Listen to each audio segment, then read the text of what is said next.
ஸ்ரீஹி ஸ்ரீமதே ராமானுஜாய நமக. ஸ்ரீமத் வரவர முனையே நமக. ஸ்ரீ ஸ்ரீனிவாச மகாகுரவே நமக. ஆழ்வார் எம்பெருமானார் ஜீயர் திருவடிகளே சரணம். பக்தர்கள் அனைவருக்கும் நமஸ்காரம். அடியன் நந்தகுமார ஸ்ரீனிவாசதாசன், ஸ்ரீ கிருஷ்ணா வேத கல்வி நிலையம், காட்பாடி, வேலூர். இந்த காணொளியில் பத்மினி ஏகாதேசி விரத மகாத்மியத்தை அனுபவிக்க உள்ளோம். ஒவ்வொரு ஏகாதேசி விரதமும் நிச்சயம் அனைவராலும் அனுஷ்டிக்கப்பட வேண்டியவை. காரணம், விரதங்களுக்கெல்லாம் தலையாய விரதமாக ஏகாதேசி விரதம் கருதப்படுகிறது. தற்போது வரக்கூடிய பத்மினி ஏகாதேசி மிக மிக முக்கியமான ஏகாதேசி. காரணம், 32 மாதங்களுக்கு ஒரு முறை வரும் இந்த பத்மினி ஏகாதேசி விரதம் மிக விசேஷமான ஏகாதேசியாகும். வருகிற புதன்கிழமை 27/5/2026 வைகாசி மாதம் 13ஆம் நாள் பத்மினி ஏகாதேசி விரதம். ஒரு ஆண்டிற்கு 12 மாதங்கள் என்ற கணக்கு வழக்கமாக இருப்பினும் 32 மாதங்களுக்கு ஒரு முறை ஒரு மாதம் சேர்க்கப்படுகிறது. இது புருஷோத்தம மாதம் என்று அழைக்கப்படும். கௌடிய வைணவ சம்பிரதாயத்தின்படி இந்த கணக்கு அனுஷ்டிக்கப்படுகிறது. புருஷோத்தம மாதம் என்று அழைக்கப்படும் இந்த அதிக மாதத்தில் வளர்பிறையில் வரக்கூடிய ஏகாதேசி பத்மினி ஏகாதேசி என்றும், தேய்பிறையில் வரக்கூடிய ஏகாதேசி பரம ஏகாதேசி என்றும் அழைக்கப்படுகிறது. இந்த வருடம் அதிக மாதம் தற்பொழுது வந்துள்ளது. அதிக மாதம் என்றால் ஏற்கனவே அடியன் குறிப்பிட்டபடி 32 மாதங்களுக்கு ஒரு முறை ஒரு மாதம் கூடுதலாக சேர்க்கப்படுகிறது. இது கௌடிய வைணவ சம்பிரதாயத்தில் கடைபிடிக்கப்படும் கணக்கு. யுதிஷ்டிரர் ஒரு முறை பகவான் ஸ்ரீ கிருஷ்ணரிடம் தனது சந்தேகத்தை கேட்கிறார்.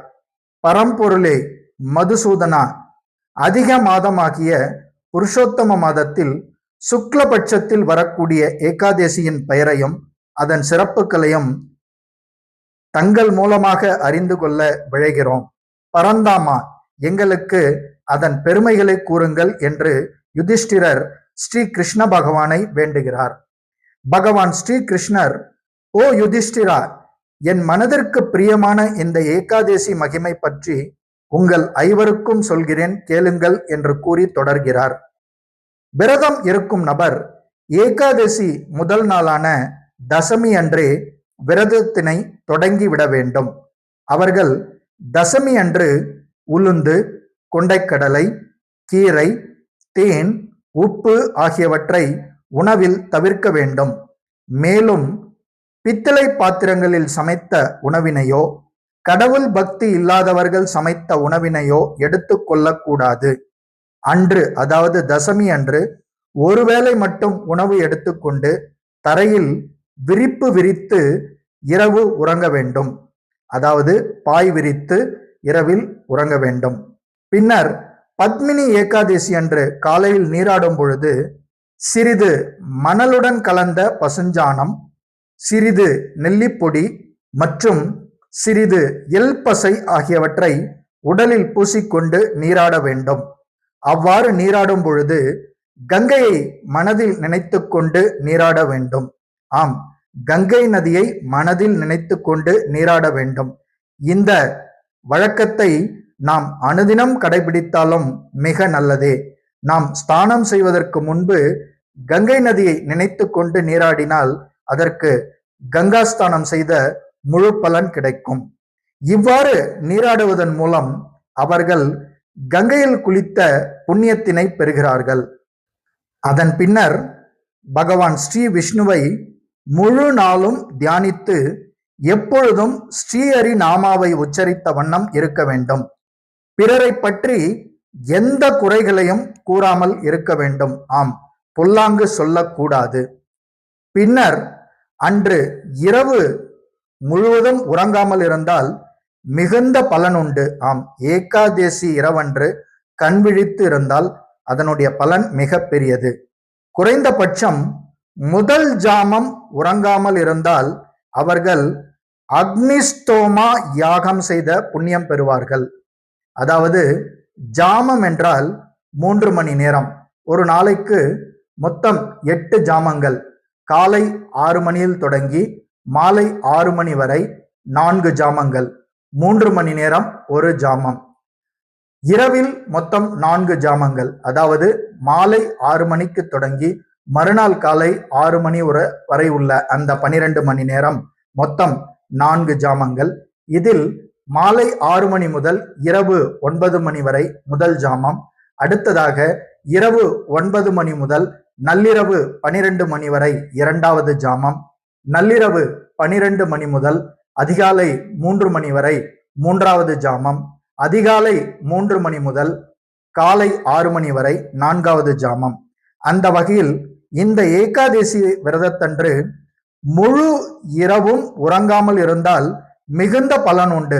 குறைந்தபட்சம் முதல் ஜாமம் உறங்காமல் இருந்தால் அவர்கள் அக்னிஸ்தோமா யாகம் செய்த புண்ணியம் பெறுவார்கள். இரண்டாவது ஜாமம் வரை உறங்காமல் இருந்தால் வாஜ்பேய யாகம் செய்த புண்ணியம் பெறுவார்கள். மூன்றாவது ஜாமம் வரை உறங்காமல் இருந்தால் அஸ்வமேத யாகம் செய்த புண்ணியம் பெறுவார்கள். முழு இரவும் உறங்காமல் இருந்தால் ராஜசூய யாகம் செய்த புண்ணியம் பெறுவார்கள். அதன் பின்னர் ஏகாதசிக்கு மறுநாள் துவாதசி அன்று காலை நீராடிவிட்டு தகுதி வாய்ந்த ஒரு சில பிராமணர்களுக்கு தானம் அளித்துவிட்டு அதன் பின்னர் விரதத்தை நிறைவு செய்து தானும் உணவு உண்ண வேண்டும். யுதிஷ்டிரா, பத்மினி ஏகாதசி பற்றி புலஸ்திய முனிவருக்கும் நாரத மகரிஷிக்கும் இடையில் நடந்த புராண கால சம்பாஷணை பற்றியும் கூறுகிறேன் கேள் என்று சொல்லி பகவான் ஸ்ரீகிருஷ்ணர் தொடர்கிறார்.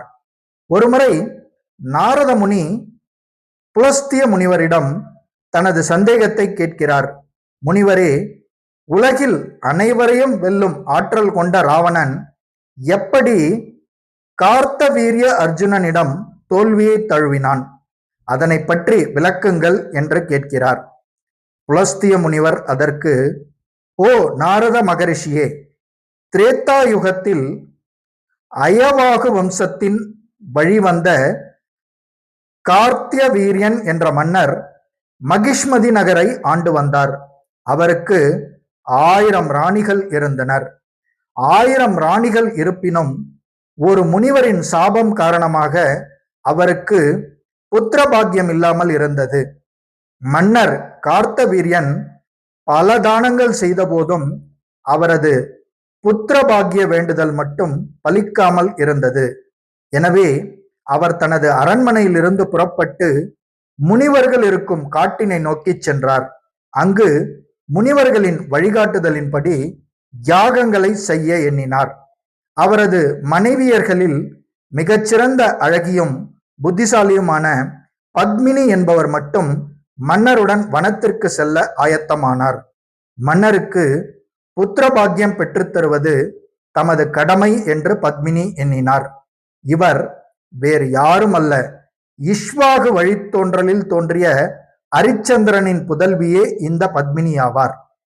மன்னர் கந்தமதனா என்னும் மலை இருக்கக்கூடிய புண்ணிய தலத்தினை அடைந்து பல ஆண்டுகளாக யாகங்கள் செய்து வருகிறார். இந்த வேளையில் ராணி பத்மினி ரிஷியின் புதல்வியாகிய அனுஷியா தேவியின் இருப்பிடம் சென்று அவரிடம் தமது வேண்டுதலை தெரிவிக்கிறார். மேலும் மன்னர் செய்து வரும் யாகங்கள் பற்றியும் தெரிவிக்கிறார். அனுசுயா தேவியும் ராணி பத்மினியின் மன ஓட்டத்தினை புரிந்து கொண்டு புத்திர பாக்கியம் பெற ஒரு உபாயம் கூறுகிறார். ஓ பத்மினி, 32 மாதங்களுக்கு ஒரு முறை வரக்கூடிய அதிக மாசத்தில், புருஷோத்தம மாசத்தில், சுக்லபட்சத்தில் வரக்கூடிய துவாதசி இருக்கும் வேளையில் வரக்கூடிய ஏகாதேசி விரதத்தினை நீயும் உனது கணவரும் இணைந்து முறையாக அனுஷ்டித்தால் பகவான் ஸ்ரீஹரி உங்களுக்கு வேண்டும் வரம் வழங்குவார் என்று கூறி அருளினார். இதனை கேட்டு மிக்க மகிழ்ச்சியுற்ற ராணி பத்மினி தனது மன்னரிடமும் இதனை தெரிவித்து இருவரும் முறையாக அதிக மாச வளர்பிறை ஏகாதேசி விரதத்தினை கடைபிடித்தனர். ராணி பத்மினி நீர் கூட அருந்தாமல் விரதத்தை கடைபிடிக்கிறார். தங்களது விரதத்தை பிராமணர்களுக்கு உணவளித்து நிறைவு செய்தவுடன் இருவரும் மனமுருகி வேண்டிட பகவான் ஸ்ரீஹரி கருட வாகனத்தில் அவர்கள் முன் பிரத்யட்சமாக தோன்றினார். என் மனதிற்கு பிரியமான இந்த ஏகாதசி விரதம் இருந்ததன் மூலம் எனது மனம் குளிர்ந்தது. எனவே விரும்பும் வரம் கேளுங்கள் என்று பகவான் ஸ்ரீஹரி கூறினார். இதனை கேட்ட மன்னர் கார்த்தவீரியன் மனமகிழ்ந்து, ஓ மதுசூதனா, உம்மை தவிர வேறு யாராலும் தோற்கடிக்க முடியாத ஒரு புத்திரனை எனக்கு வரமாக அளியுங்கள் என்று வேண்டினார். பகவான் ஸ்ரீஹரியும் அவ்வாறே தந்தோம் என்று அருளி மறைந்தார். மன்னர் கார்த்தவீரியனுக்கும் ராணி பத்மினிக்கும் பிறந்த அந்த குழந்தை கார்த்தவீரிய அர்ஜுனன் என்று நாமம் சூட்டி பின்னாளில் எவராலும் வெல்ல முடியாத அளவு பலம் பெற்று திகழ்ந்தார். இந்த புராண விளக்கத்தினை நாரத மகரிஷிக்கு எடுத்து கூறிய புலஸ்திய முனிவர், ஓ நாரத மகரிஷியே, சிறப்பான பத்மினி ஏகாதேசி மூலம் பிறந்து வளர்ந்த காரணத்தினாலேயே கார்த்தவீரிய அர்ஜுனன் ராவணனை எளிதாக வென்றான் என்று கூறி முடித்தார். இவ்வாறு பத்மினி ஏகாதேசி விரதத்தின் மகிமை பற்றி ஸ்ரீ கிருஷ்ணர் யுதிஷ்டிர மகாராஜாவிற்கு எடுத்து கூறினார். இந்த விரத கதையினை கேட்டவர்களும் படித்தவர்களும் மேலும் மற்றவர்களுக்கு எடுத்து கூறியவர்களும் மிகுந்த புண்ணிய பலனை பெறுவார்கள் என்றும், கோதானம் அதாவது பசுதானம் செய்த பலனை பெறுவார்கள் என்றும் ஸ்கந்த புராணம் எடுத்துரைக்கின்றது. ஆகவே நமது இப்பிறவி எப்படி இருப்பினும் நாம் செய்த பாவங்களை போக்கவும் அடுத்த ஜென்மாவில் மிகுந்த புண்ணிய ஆத்மாவாக பிறக்கவும் பத்மினி ஏகாதேசி தினத்தில் நாம் செய்ய வேண்டியவை, முடிந்தவர்கள் முழு நாளும் உண்ணாமல் விரதம் இருக்கலாம், அல்லது அவரவர் உடல்நிலைக்கு ஏற்ப ஒரு வேளையோ அல்லது 2 வேளைகளோ விரதம் இருக்கலாம். வாய்ப்பு இருப்பவர்கள் பழங்கள், பழச்சாறு இதை மட்டும் அருந்தி விரதத்தை அனுஷ்டிக்கலாம். முடிந்தவர்கள் அன்று நாள் முழுவதும் பகவானுடைய நாமாவை தொடர்ந்து ஜபிக்கலாம். அடுத்ததாக முடிந்தவர்கள் அவரவர் இல்லங்களிலேயே பெருமாள் படத்திற்கு முன்பாக நெய் விளக்கேற்றி துளசி சாற்றி வழிபடலாம். விரதம் இருக்க முடியாதவர்கள் இந்த விரத கதையையும் பலனையும் பிறருக்கு எடுத்து கூறுவதன் மூலம் கோதானம் அதாவது பசுதானம் செய்த புண்ணியம் பெறுகிறார்கள். இத்துடன் பகவான் ஸ்ரீ கிருஷ்ணர் எடுத்து கூறிய இந்த பத்மினி ஏகாதேசி விரதத்தினுடைய மகாத்மியம் நிறைவு பெறுகிறது. ஒவ்வொரு ஏகாதேசி விரதமும் மிக மிக முக்கியமான விரதம், அவசியம் கடைபிடிக்கப்பட வேண்டிய விரதம். காரணம், நம்முடைய பாவ விளைவுகளை எல்லாம் தொலைத்து பொசுக்கி நம்மை பகவானிடம் அழைத்து செல்லக்கூடிய அபார சக்தி படைத்ததுதான் இந்த ஏகாதேசி விரதம். ஆதலால் வாருங்கள், அனைவரும் ஏகாதேசி விரதத்தை கடைபிடித்து பகவான் ஸ்ரீஹரியினுடைய அருளுக்கு பாத்திரமாகி இந்த பிறவி பெருங்கடலை நீந்தலாம். பக்தர்கள் அனைவருக்கும் இனிய பத்மினி ஏகாதேசி நல்வாழ்த்துக்கள். பக்தியுடன் வழங்கியோர் ஸ்ரீ கிருஷ்ணா வேத கல்வி நிலையம், காட்பாடி, வேலூர். மிக்க நன்றி. சர்வம் ஸ்ரீ கிருஷ்ணார்ப்பணம். ஜெய் ஸ்ரீமன் நாராயணா.